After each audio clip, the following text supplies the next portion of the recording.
So when we're sketching graphs or we're asked to find maximums and minimums and things like that, we can use the first and second derivative to work that out. So the first derivative tells us we can use that to tell us the stationary points and like the location of the stationary points, so where they actually are. And we do that by putting the first derivative equal to 0 and getting our x coordinates for that. And then, of course, we could sub the x coordinate back in to the original function and we would find the y coordinate for the point.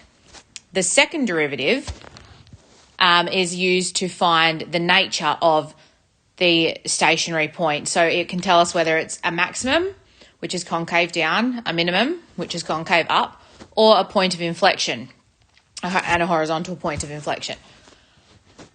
We used to do the sign test, and sometimes the sign test is still necessary. So that's where you find the stationary point and then you use the x coordinate either side. So for example, there might be a stationary point at x is 2.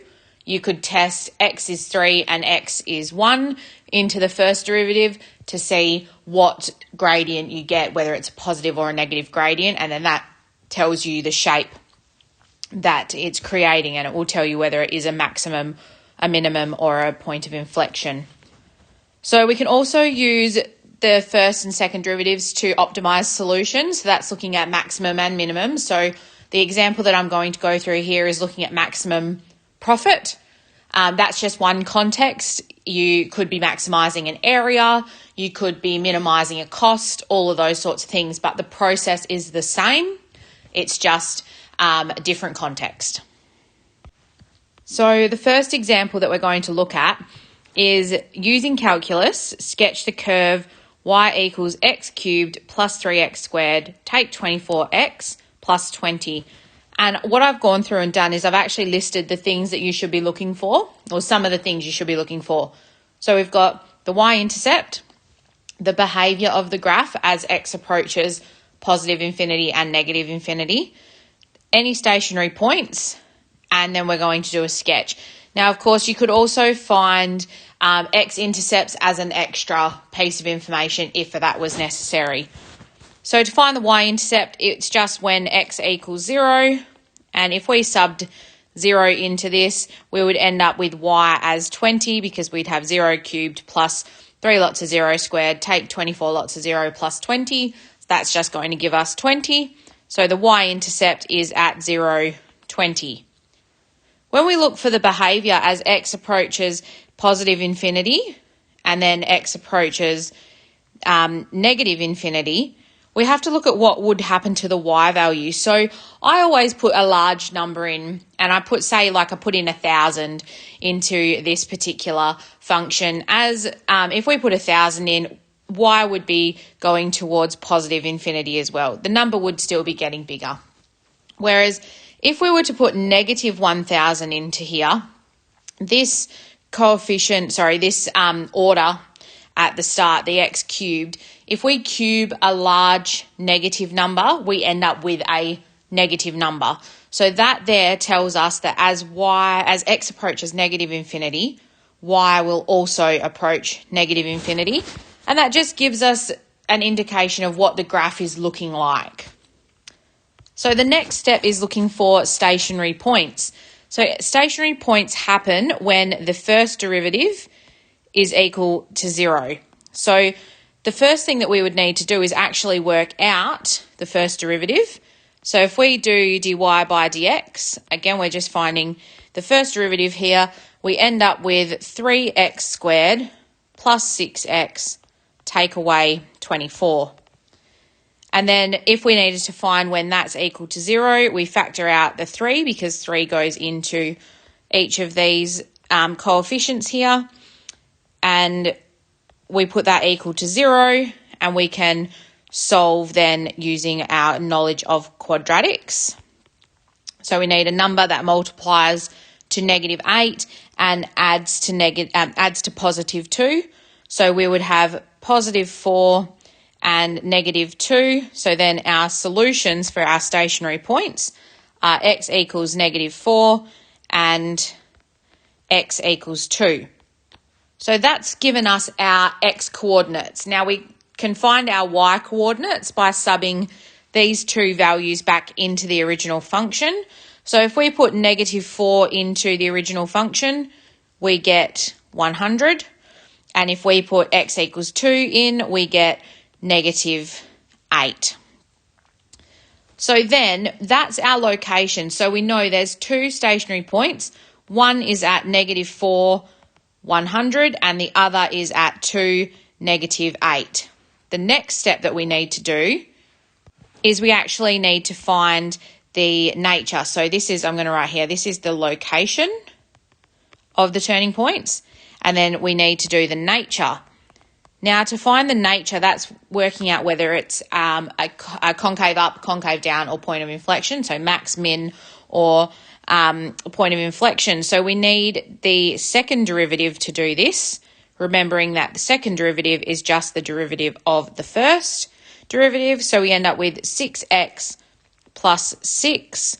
And then we just sub in the two x values. So when x equals -4, d squared y by dx squared, which is the second derivative, is a negative value because 6 times -4 is -24.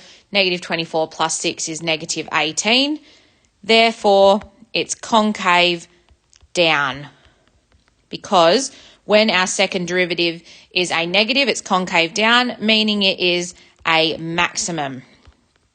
So then when we do the second one, we end up with when x equals 2 d squared y on dx squared, we do 6 times 2 is 12, 12 plus 6 is 18.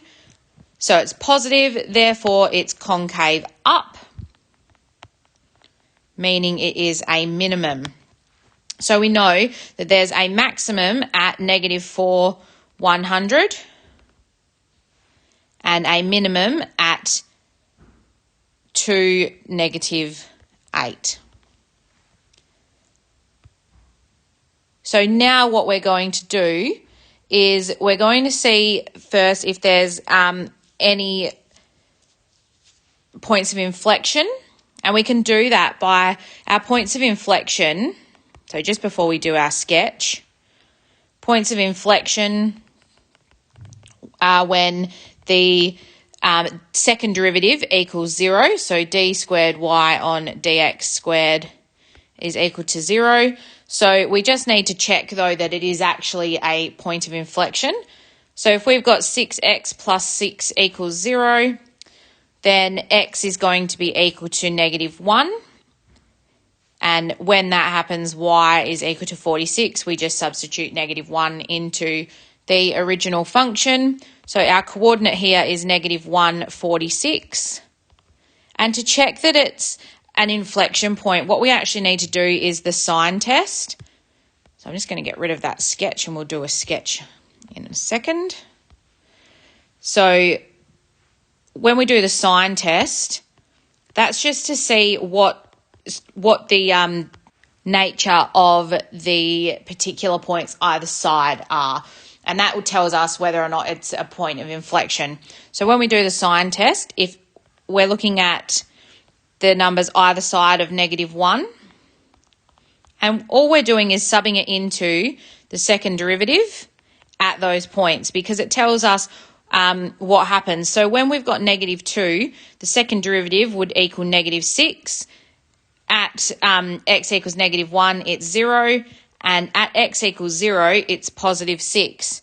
So this tells, the -6 tells us that it's concave down. I'm just going to write concave down with an arrow there. We've got 0, so I'm going to do a horizontal line because a gradient of 0 is horizontal line. And then the last bit with a positive value for the second derivative, it means it's concave up. So again, just drawing an arrow there. So that tells us it's a point of inflection, as it's telling us, because it goes from concave down to concave up, and that's what indicates a point of inflection. So now for our sketch, all we have to do is put on those key points. Now, because it's just a sketch, it doesn't have to be completely accurate, but it needs to look fairly close to what it would look like. So what I'm saying by it doesn't need to be accurate is you don't have to work out the exact axes and label every part of the axes. You just need to make sure you label the points and that they are roughly where they would be. So all I'm going to do to sketch the graph here is I'm just going to put the points that we know on there. So I'm putting our maximum point, which is at -4, 100. And I'm going to put our minimum point, which is at +2, -8. Then we also know that the y-intercept was 0, 20. I can label that. And we just worked out before that our point of inflection, where it changes from concave down to concave up, is at -146. And the last thing that we found out was that as x approaches negative infinity, which is this side, y also was approaching negative infinity. So I'm just going to draw an arrow this way. And then as x approaches positive infinity, y was also approaching positive infinity. So I'm going to draw the arrows on there. And then to finish our sketch, we just need to draw our line through the dots. Just erase that there and try that again. So we draw our lines through the dots there. And we end up with our sketch. Obviously on paper it's a lot easier to draw it, and you would make this the curve a nice smooth curve. So the next example is looking at maximum profit. So it says the profit generated by selling X items is given by P equals 25x squared plus 5,000x take away x cubed. Find how many items need to be sold to make the maximum profit and what the profit will be. So two parts to the question. We need to know how many items are sold for the maximum profit and then what that profit will be. So as soon as you read anything where it's talking about a maximum or a minimum or stationary points, straight away you should be finding your derivative. So I'm going to do the derivative here. So the derivative of the profit function is 50x plus 5,000 take away 3x squared. And because it says maximum, that means it's when it's stationary. So that is when the gradient formula, when P prime x is equal to 0. And that happens at 2 times, when x is -33.3 recurring and also when x is 50. Now, given the context of the question, x is the number of items sold. We can't have -33.3 items sold, so we can just put an NA next to that answer and know that we're using x equals 50 for the maximum profit because that's the stationary point. So we can do a second derivative test to make sure that it's a maximum, but given the question, we can assume. So what I would need to do then is I would need to substitute x equals 50 into the original profit formula. So when we do that, I'll just do it on this side. So it would be 25 times 50 squared plus 5,000 times 50 take away 50 cubed. And that gives us $187,500. Now, if you were to do a second derivative test, which if there's marks allocated, you should definitely do one. You would just find the second derivative. So that would be doing this formula. So we get P double prime X, and we would end up with 50 take 6x. So we'd end up with 50 take away 6x. And then we would sub in x equals 50. And if we did that, we would end up with a negative answer, which tells us that it's concave down and therefore it's a maximum. So we could prove that there, that it's a maximum profit when we sell 50 items, and then we've worked that out to be $187,500 as the maximum profit. So that's a bit of insight into how you can use the first and second derivative. So the first derivative gives you the location of a stationary point. So maximum, minimum, if you're asked to optimize, so that whether that be find the minimum cost or the minimum area or the maximum area or anything like that, you know that as soon as it says that, that means to find the first derivative and put the first derivative equal to 0. That'll give you your stationary points and where they're located by subbing it back into the original equation. And then to find whether or not it's a maximum or a minimum, you can do the sign test, which is testing either side, or you can use the second derivative and that can tell you whether or not it's a maximum or a minimum, depending on whether it's positive or negative.